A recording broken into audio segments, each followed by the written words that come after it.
Bonjour et bienvenue dans cette capsule où on va voir aujourd'hui comment rédiger un exercice de sciences physiques. Après avoir lu l'énoncé et compris la situation, un certain nombre de règles sont intéressantes à suivre pour pouvoir rédiger convenablement votre exercice. Prenons un exemple classique. Voici un exemple où un éclair se produit, mais le bruit est entendu un petit peu plus tard. On nous donne la vitesse du son qui est d'environ 330 mètres par seconde et la question qui est posée, c'est à quelle distance se produit un éclair si on l'entend, le bruit, avec 3 secondes de retard. Analysons la situation et commençons par définir les différentes grandeurs. On va appeler D la distance entre l'éclair, ici, et le personnage. C'est cette distance que l'on cherche à déterminer. La vitesse qui nous intéresse, c'est la vitesse de l'onde sonore, la vitesse du son, le son qui se produit lorsque l'éclair tombe et qui met 3 secondes à arriver jusqu'au personnage. C'est ce qu'on va appeler cette durée delta t de 3 secondes. Ici, les grandeurs seront d pour la distance, v pour la vitesse du son et delta t pour la durée. À ce moment, on peut se demander qu'est-ce que je sais, qu'est-ce que je connais? Eh bien, en principe, vous avez dû étudier la définition de la vitesse qui est la vitesse égale à d la distance divisée par la durée. Que fait-on ensuite? Ensuite, il va falloir suivre les règles suivantes. Hashtag EL pour les expressions littérales, hashtag unit pour les unités et leur conversion, et hashtag calc pour faire les calculs. Voyons ça de plus près. D'abord, il faut modifier l'expression littérale, puisque celle-ci nous donne la vitesse. Or, ce qu'on me demande dans l'exercice, c'est la distance ici. Il faut donc, dans cette expression, que je me retrouve avec d tout seul, isolé d'un côté du signe égal, et pour cela, il va falloir que j'arrive à me débarrasser de la durée delta t. Alors pour cela, on peut multiplier. Ici, vous avez vu en maths qu'il est possible de multiplier de part et d'autre de l'expression par la même chose.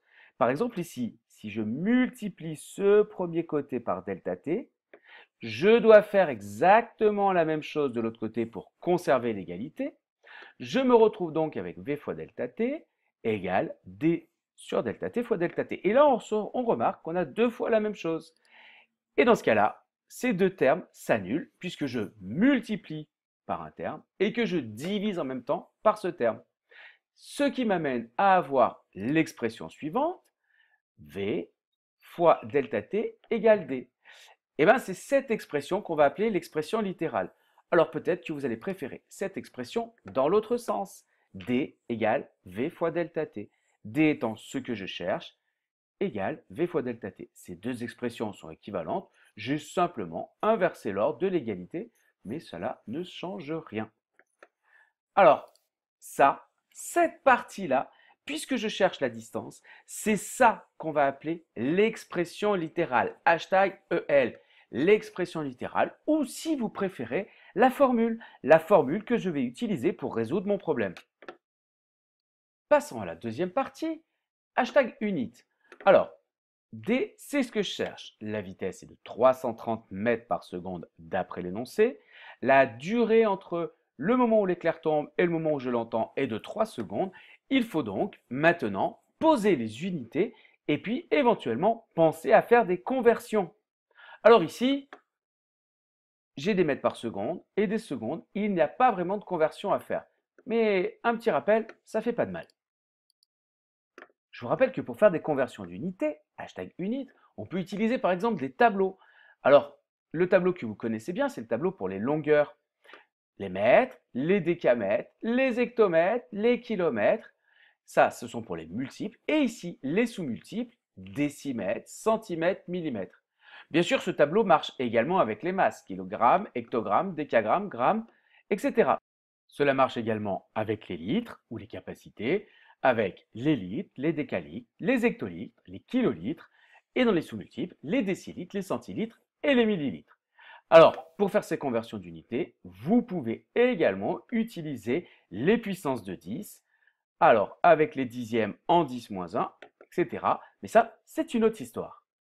Maintenant qu'on a qu'on a posé l'expression littérale ici, qu'on a éventuellement fait nos conversions d'unités ici pour toutes les grandeurs.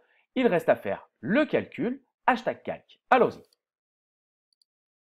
Alors, l'expression littérale était D égale V fois delta T.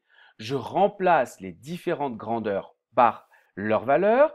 330 mètres par seconde pour la vitesse, 3 secondes pour delta T, pour la durée, ce qui me fait 990. Mais attention, ici nous sommes en train de faire le calcul, mais il faut toujours être vigilant au niveau des unités. 990, c'est en mètres. Ici, on peut éventuellement convertir cette longueur ici grâce à tableau de conversion des longueurs. 990 mètres, les mètres ici, les dizaines de mètres, donc les décamètres et les hectomètres, ce qui représente en kilomètres 0,99 km. J'ai enfin la réponse à mon problème en ayant fait le calcul et les différentes conversions d'unités qu'il me restait à faire pour être cohérent. Il ne me reste plus qu'à donner la conclusion du problème en disant que la distance entre l'endroit où est tombé l'éclair et le personnage était de 0,99 km puisque l'éclair a mis 3 secondes pour parcourir, pour qu'il soit entendu par le personnage. Voilà, j'espère que cette petite vidéo vous aura permis d'en savoir un petit peu plus sur comment rédiger un exercice en physique-chimie. Et moi, il ne reste plus qu'à vous dire à plus en classe!